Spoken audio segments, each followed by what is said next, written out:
7 inch उंचीसाठी आणि रुंदीसाठी 6 inch आहे.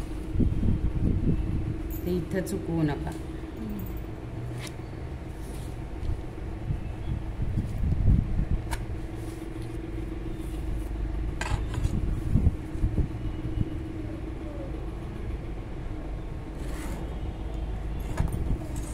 झालं एवढं की या बाजूला घडीच्या बाजूला 2 इंच सांगितलंय आणि ओपन साइडला आपण 3.5 इंच ओपन साइडला सांगते. जे आता बघताना सगळं लक्षात राहतं आणि डायग्राम करायला गेलात की उलट करून म्हणजे इकडं 3.5 टाकणार इकडं 2 टाकणार असं होतं. हे मोजायचं याचा हाफ करायचा डायरेक्ट टेपने लिहिला करायचा आणि हा 1.5 इंच तिरपा. पाऊण कुठं नाही मोजला तुम्ही तरी चालतो. आला का? फक्त कळायला पाहिजे अर्ध्याच्या पुढच्या 2 रेषा 1.5 इंचाला असतात. पाऊण त्याच्यातलाच फरक समजून घ्या. पाव आणि पाऊण अजून एकदा कळवलं. एवढंच कटिंग आहे. नाव टाकायचं नंबर.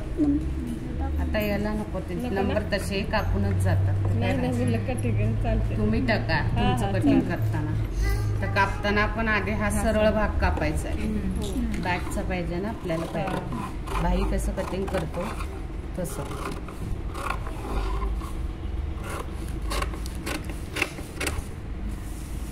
आणि मग हे ओपन करायचं आणि मग हा पुढचा कापायचा.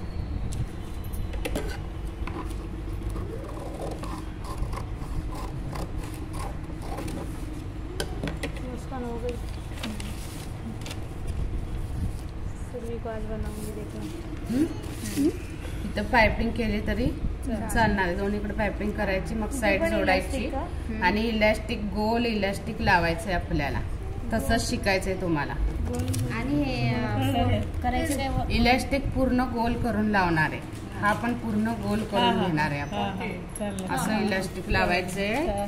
ते असं अर्ध नाही पिनेनं पण नका घालू. डायरेक्ट खेचून लावायला शिका. दुमडायचं मॅडम इथं असं. हो एक दुमड येणारच की पहिले सगळं शिवून घ्यायचं. याला पाइपिंग करायची पहिल्यांदा. हे झालं की मग साइड जॉईनिंग तुमचं.